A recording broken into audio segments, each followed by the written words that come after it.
This is Quentin McDonald. Let me tell you about this mandolin. I guess the first thing to know about this instrument, pretty much anything I build, and also when you're buying an instrument, this is kind of good advice. Because we all know this. If you're a musician, you know this. You're looking for a tone. And what we mean by that is we're looking for an instrument that can easily convey what we're feeling into sound in such an accurate way that will land on somebody who's listening to it, and they understand how we're feeling when we were playing the instrument. A tool of expression, right? And so if the instrument doesn't produce frequencies efficiently, it's not going to be a very good tool at conveying how you're feeling. Of course, a good player can manipulate the instrument by, how they play, but you're working very hard to do that on a poor instrument. With a good instrument, it's not something you have to fight to convey your emotions. It's something that you work with. It's more of a symbiotic part of you, which is part of the reason why when we all find an instrument that we love, we tend to hold on to it for a long time.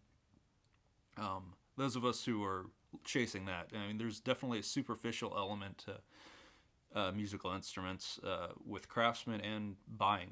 Like you just want something that's in the shape of a Telecaster. I saw Bill Monroe playing that mandolin, so I have to have one that looks just like his. And then when I play, I can imagine I'm, doing his thing. There's an element of that, but that's never been where I'm at. Matter of fact, if you ask me to build the same thing 3 times in a row, I have a violent physical response inside to that. There's an artistic part of me. There's a guy who just wants to carve things, and it's got to get out. You can't cage that. So I'm definitely not the kind of guy who you go to buy your 10th Gibson F5. But what I've done is I've built an instrument based on kind of starting with the Gibson platform, because obviously there's great tone there. It's a system that really gets, if you build it right, it's good at conveying those emotions. And what I've added is my own tweaks to try to get a little bit more out of it.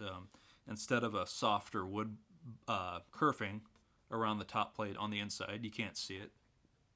I use a denser wood, a walnut, and big old blocks sitting in here. They're about 2 inches long, and they match the curve of the ribs. So we have a very solid foundation for the top to sit on. I don't use a truss rod because you have to hollow out so much of the wood. And this is not a very long piece of maple. There's not much curve that it can do. It can twist. But what I do is I put in a carbon fiber reinforcement rod because it's much stiffer than the maple.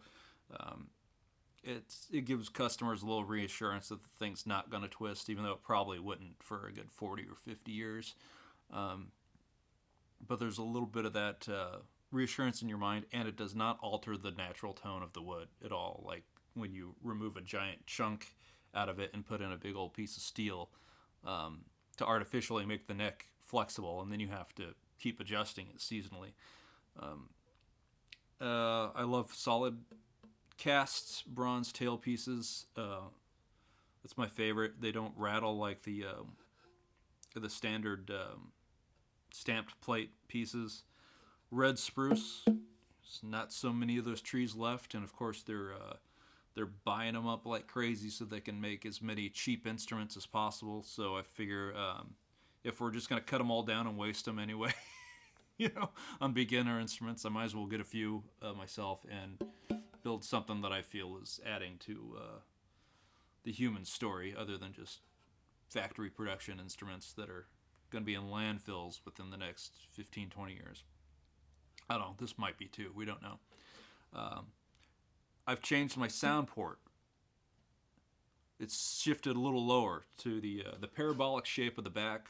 There's an arch to it, right? So I want this sound hole to be a little bit lower, so where that sound reflects off the back and shoots out, this is a little closer to it. It's triangular. It matches the shape of the arch on the top.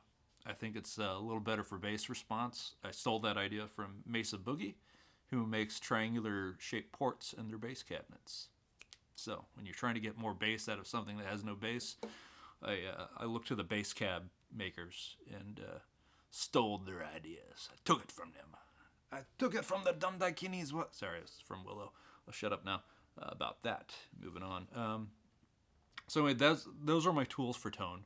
And then playability wise, like I don't want the heel. We got modern glues. They can hold a neck in place with just a straight mortise and tenon.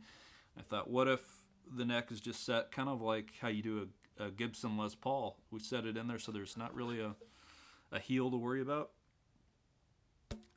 That's the platform that I'm using, along my special top shape. Oh, and I hide a sound port in here, so the airflow going in and out of the top as it vibrates does not have to fight itself going through one big hole. There's a hole here where air can go in and out, so it's a much more efficient system, I think, for porting, and it makes the instrument sound a little more 3D because there's a little bit of sound coming out of here, and it's mostly high end, and then you've got lower and mid-range tones coming out of here, and the instrument almost has a stereo effect to it because there's sound coming out of multiple locations.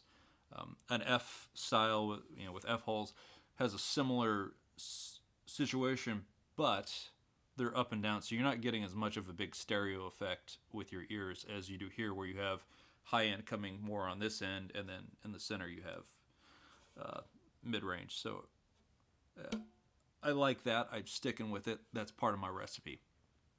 Now, of course, I don't like building the same thing 150 times over and over again because I'm more of an artist than I am a craftsman. A craftsman wants to repeat things and strive for perfection, and I'm more like, okay, I carved the statue of David out of marble. What am I doing tomorrow? Oh, you want 50 of those statue of Davids? Call somebody else, right? So this instrument I'm using to convey kind of a fairy tale, which I won't go into detail here, but there's this tree, and the roots make a heart, and the tree has no leaves left. It's the end of its life, and on the back we have an owl that was sitting on the tree where the leaves were fading, and this is something you don't see every day, 3D carved headstocks. On ebony it's a little harder to see, but we've got 3 owls and my name 3D carved up there. The violin styling with the overhang. All these things are, they make me happy. So, if you get a chance to play one of these things, let me know if you see one out there in a pawn shop, wherever they end up. But my goal is to make not only a piece of art that looks like a piece of art, but also it sounds like an instrument should, so that you can make art with it. Multifaceted art. There you go. I've been talking for 8.5 minutes, so there you go. Have a good one. Bye. All right, one more.